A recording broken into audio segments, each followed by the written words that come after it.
Under the pouring rain, a man quietly stepped out from behind bars after 7 years of imprisonment. That was Jake Green, a gambling prodigy once sentenced to prison due to the sophisticated conspiracy of Dorothy Machu, the gangster boss. Personally escorted by the warden, today was the day he was free. The moment Jake breathed the chilly air outside the bars, he finally understood that in every game, there is always a manipulator and one who is deceived. And this time, Jake would no longer be the victim. He began his journey of revenge against the one who had pushed his life into hell. Elsewhere, in the glamorous lights of a luxurious casino, the gambling mafia boss Dorothy Machu and his right-hand man, the cold-blooded Paul, were silently observing the air, tense as a stretched string, as guests came and went.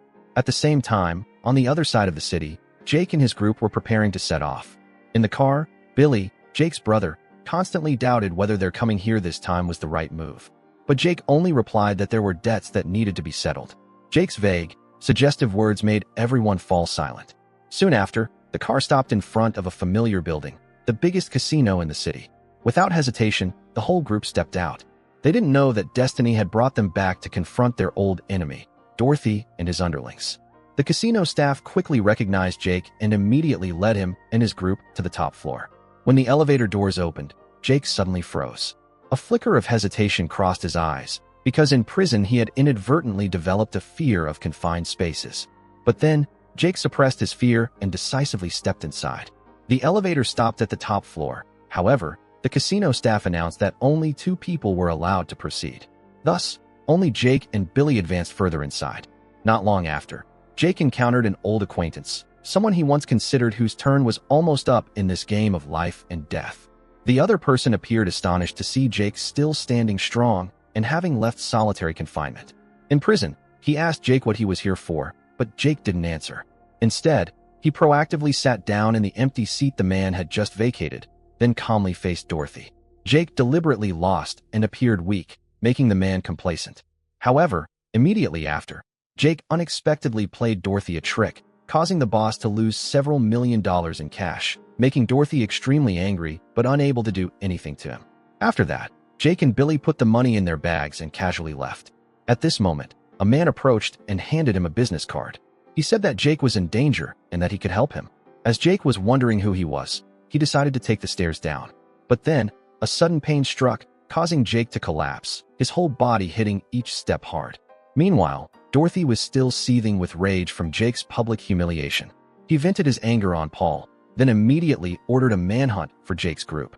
To ensure no one acted conspicuously, the boss enlisted Sorter, a cold and discreet assassin. When Jake suddenly collapsed and was taken to the hospital after urgent blood tests, he was fortunate not to be in serious danger. Thanks to a quick recovery, Jake was soon discharged from the hospital and returned to prepare for the next game. After leaving the hospital, Jake returned home with 2 bodyguards, without Billy. He was completely unaware that someone was silently watching him. As he bent down to pick up a piece of paper in front of the door, a hail of bullets rained down from afar, causing the 2 bodyguards following him to fall due to the horrifying destructive power of a rifle. Just when death seemed imminent, at that very moment, the mysterious man who had appeared at the casino suddenly rushed forward, firing an AK and repelling the assassin to save Jake in the nick of time. The assassin was a sniper hired by the boss and Paul to finish Jake off.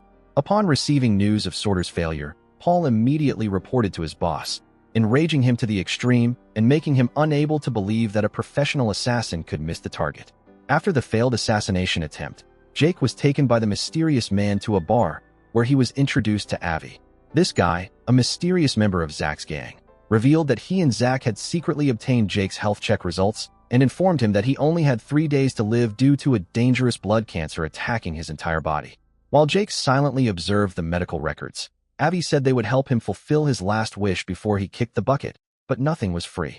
And if he wanted more help, he had to accept their 2 conditions. 1. Hand over all the money he had just won at the casino, and 2. Absolutely obey all of Zach's or Avi's orders without question. Finding these 2 to be con artists, he stood up and left. But it was true that sometimes Jake felt his body was strange. After thinking, Jake immediately went to the hospital to verify the truth. Here, the doctor confirmed he had a rare blood disease. He didn't believe it and suspected the doctor was colluding with Avi and Zach's gang to deceive him. Jake flew into a rage, pulled out a gun, pointed it straight at the doctor, and questioned him. However, The doctor denied everything. In the end, Jake suppressed his anger and lowered the gun, but his heart was still filled with suspicion and the fear of imminent death. In the afternoon, Jake returned to meet Avi and Zach, bringing a large bag of money as requested by the two. In return, they agreed to help him take revenge on the boss Dorothy and his underlings. Avi took the money and immediately sealed this sweet deal with Jake. Zach gave him a car key, then the whole group set off to meet a debtor. It turned out, Avi and Zach were also loan sharks. These two scoundrels used Jake's own money to lend to others at cutthroat prices. At the meeting point, Jake had to personally hand the bag of money to the debtor along with a warning about the terrible interest rate. After completing his first assignment in his new role, Jake quietly followed them back. Now he officially became Zach and Avi's underling, from a seasoned player to a debt collector for these two. Avi said to just be patient, and they would deal with old Dorothy for him. On the way back, Avi and Zach curiously asked Jake about Dorothy's identity and the connection between them. Jake coldly revealed that he was a cunning mafia gambling boss, with brutal and loyal underlings. He once dominated casinos with rigged gambling games. Even seasoned gamblers, one by one, fell before him. Initially, Jake refused to participate, but after Mach's underlings threatened Billy and his daughter, Jake was forced to accept the dangerous invitation. When the game took place, Jake quickly defeated his opponent, George. However, after the defeat, George insulted his mother, causing Jake to lose control and shoot him straight in the leg in a fit of extreme rage. But immediately after, all the betting money mysteriously disappeared. Jake was blamed and became a scapegoat, forced to accept a 7-year prison sentence in solitary confinement. The tragedy didn't stop there as Dorothy's underlings continued to threaten his relatives and caused the wife of Jake's cousin to be brutally murdered. At this point, he gradually realized that everything was part of the cruel conspiracy that the gambling boss had orchestrated from the beginning. At the same time, Dorothy and Paul went to their partner Gold's mansion to request an extension for a delivery, but surprisingly only met Lily Walker, Gold's personal assistant, and her aide. Dorothy tried to persuade, explaining that he still couldn't deliver the white powder because he encountered some problems, but Lily coldly refused and emphasized that Gold couldn't wait long because many others were waiting for the opportunity to cooperate. Jake met Avi and Zach again when he brought 2 large bags of cash as part of their agreement. Jake began to talk about his 7 years in prison. During that time, he only trusted and talked to 2 people, a chess grandmaster and a mastercon artist. The 3 exchanged knowledge through books in the prison's mobile library, using sophisticated codes to avoid detection by the guards. Thanks to this, Jake learned the sophisticated skills and strategies needed for a big plan in the future. His 2 cellmates promised to always support him, and they proved it by mysteriously escaping from prison, leaving no trace. 2 years later, Jake was also released, but what awaited him was a shock. All his hidden money had been taken, and his 2 close friends from the past were the culprits. Because the 3 were close, he had told them his secrets, even the hiding place for his money Jake had revealed. Those 2 had left a provocative message, advising Jake that this was a lesson to make him smarter. Zach gave Jake his next task, forcing him to go to the house of a debtor, a poor middle-aged woman. But when he arrived, Jake discovered she only had a broken TV and a fake dog. Although Zach called to urge him to take the dog to clear the debt, he refused and silently left money for the old woman, hoping she would use it to pay Avi. Soon after, Jake went to Horowitz's office to borrow money, while Avi and Zach silently initiated a plan to rob a box of white powder belonging to Dorothy. When Jake returned, Zach questioned his work progress, but Jake casually replied that he hadn't gotten anything. Zach threatened that if Jake couldn't collect the debt, he himself would have to pay it. Jake accepted without hesitation. Meanwhile, Paul reported to the boss about the break-in at the white powder warehouse, enraging him, blaming Paul for everything and ordering him to find it at all costs. Paul proposed a solution: buy back the white powder from someone named John, and Dorothy had no choice but to agree. Paul immediately went to find John. However, the man acted coldly even though Paul offered a very high price.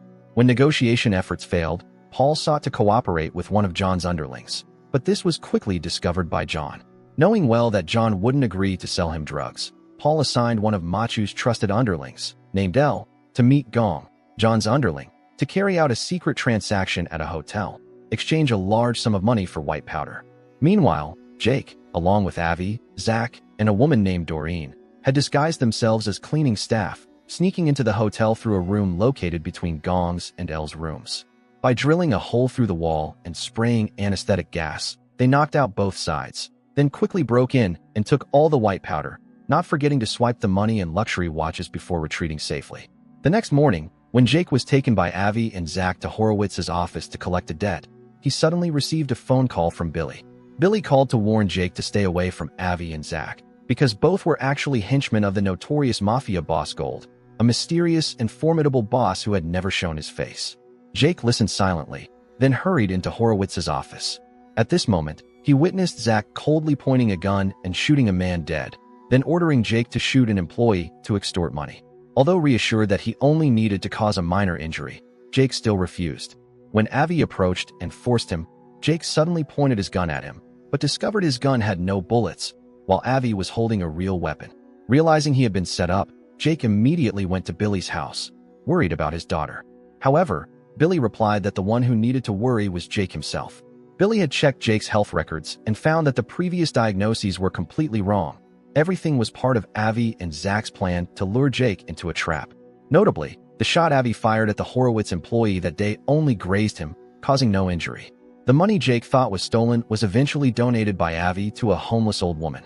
However, Jake still knew nothing about it, and in his mind, it was all just a sophisticated scam orchestrated by Avi and Zach to exploit his trust. After the white powder robbery occurred, Paul reported to Dorothy that the robbery was related to John, and everything was caused by John, making the boss even angrier. However, he still prioritized ordering Jake's capture first.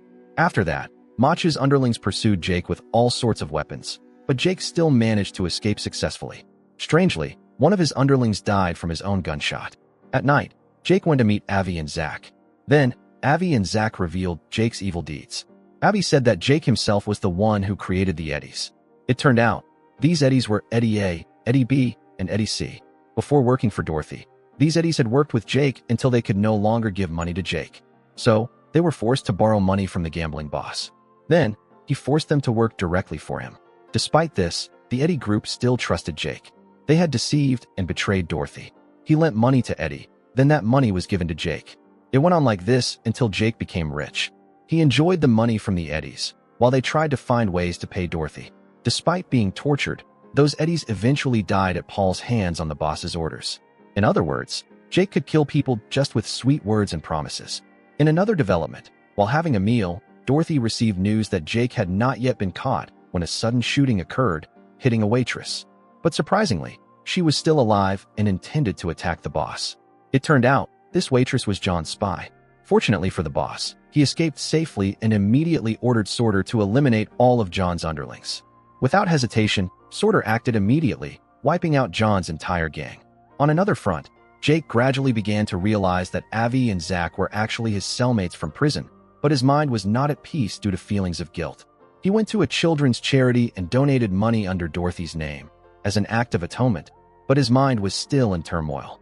Jake went to the boss's house again wanting to kill him, but in the end, couldn't bring himself to do it and quietly withdrew. Dorothy woke up, realized Jake intended to kill him, so he chased after him, pointing a gun at him. But when he saw Jake's calm eyes, this man could only cry and lower his gun. The next morning, the boss continued to think about last night's incident, until Paul entered the room to report that John and his accomplices were dead. Now, they could easily get all of John's white powder. Paul also provided information about the person who donated to the children's charity under Dorothy's name, as well as that in Gold's drug loss case. It wasn't John, but Jake. Furious at being deceived, the boss ordered Paul to find Jake and use Billy to threaten him. Paul and Sorter went to Billy's house, but when preparing to torture Billy's daughter, the assassin suddenly refused to act, leading to him being shot by Paul and the little girl being taken away. Knowing where Billy's niece was being held, Avi and Zach planned to have Jake confront Dorothy by delivering Gold's white powder. Jake, empty-handed, carrying a weapon, walked in to meet the boss. He saw his niece being held captive, but did not resist. He just silently looked at Machu with a steady gaze, causing him to waver, and finally, instead of shooting Jake or his niece, Machu ended his own life. The movie ends here. How do you feel about this movie? Please leave a comment below the video. See you in the latest videos.